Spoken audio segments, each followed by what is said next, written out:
के बढ़ते भरोसे और भारत के नए आत्मविश्वास का प्रतीक है। इसी आत्मविश्वास से हम विकसित भारत बनाएंगे, विकसित तमिलनाडु बनाएंगे। பாரதம் மீது உலகம் அதிகரித்து வரும் நம்பிக்கை, பாரதத்தின் புதிய தன்னம்பிக்கை ஆகியவற்றின் அடையாளம் இது. இந்த தன்னம்பிக்கையோடு நாம் வளர்ச்சியடைந்த பாரதத்தை படைப்போம், வளர்ச்சியடைந்த தமிழ்நாட்டை உருவாக்குவோம்.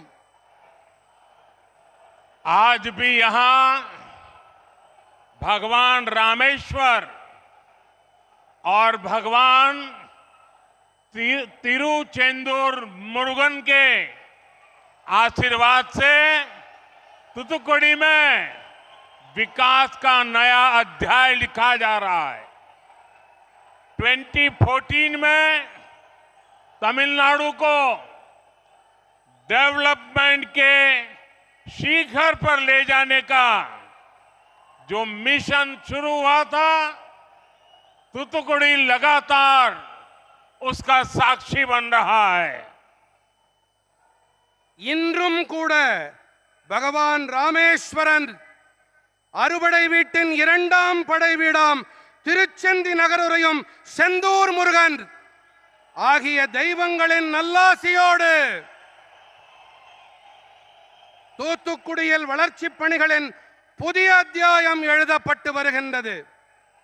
2014ஆம் ஆண்டு தமிழ்நாட்டை வளர்ச்சியின் சிகரங்களுக்கு கொண்டு செல்லும் குறிக்கோள் பயணம் தொடங்கப்பட்டது.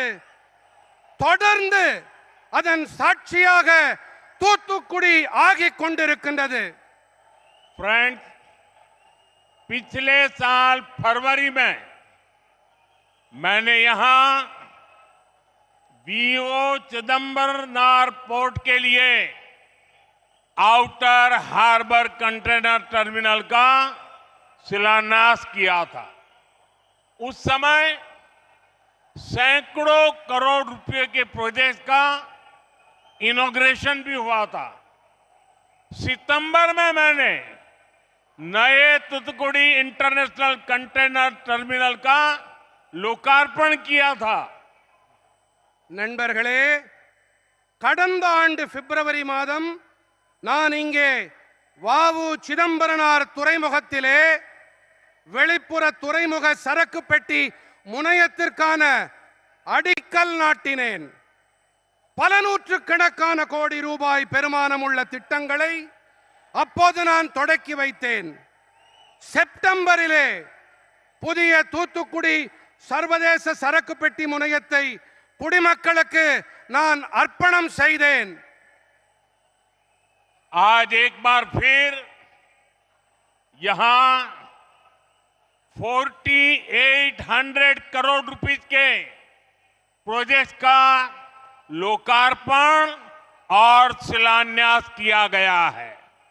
इनमें एयरपोर्ट, हाईवेज, पोर्ट्स और रेलवे के प्रोजेक्ट्स हैं और पावर सेक्टर से जुड़े अहम इनिशिएटिव भी है।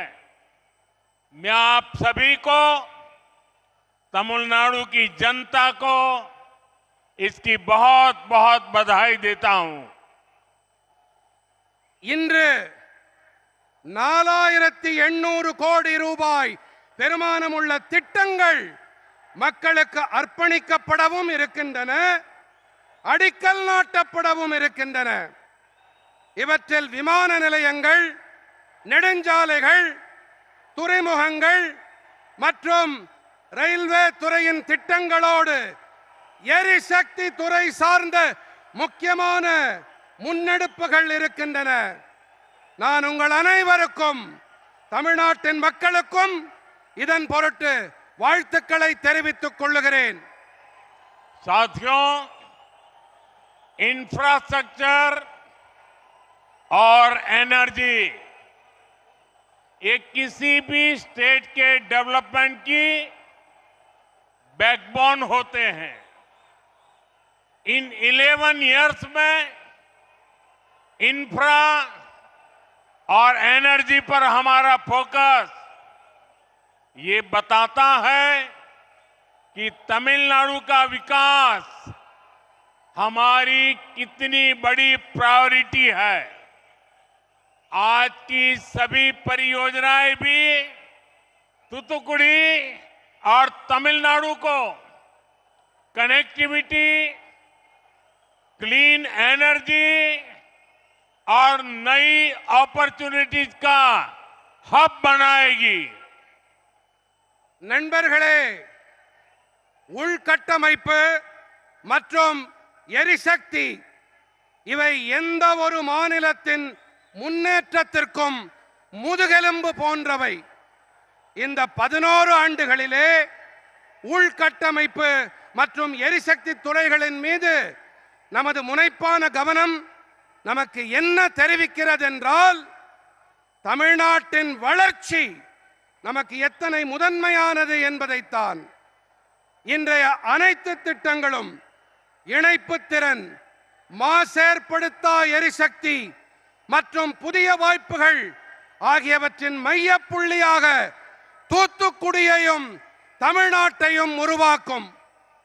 साथियों, तमिलनाडु और तूतुकुड़ी की धरती ने, यहां के लोगों ने सदियों से समृद्ध और सशक्त भारत के लिए अपना योगदान दिया है। इसी धरती पर वीओ चिदंबरम पिल्लई जैसे विजनरी पैदा हुए। उन्होंने गुलामी के दौर में भी समुद्र के जरिए व्यापार की ताकत को समझा। उन्होंने समंदर में स्वदेशी जहाज चलाकर अंग्रेजों को चुनौती दी।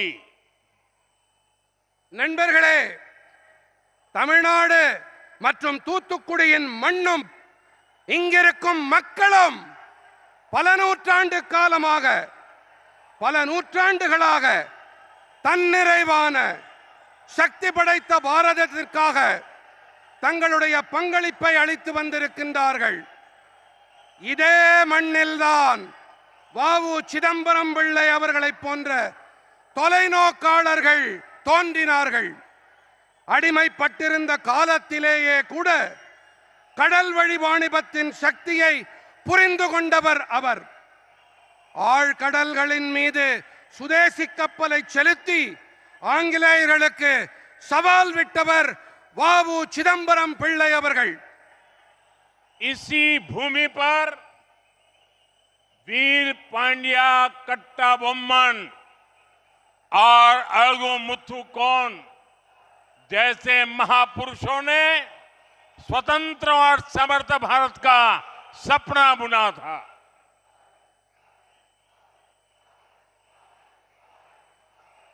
இந்த மண்ணில்தான்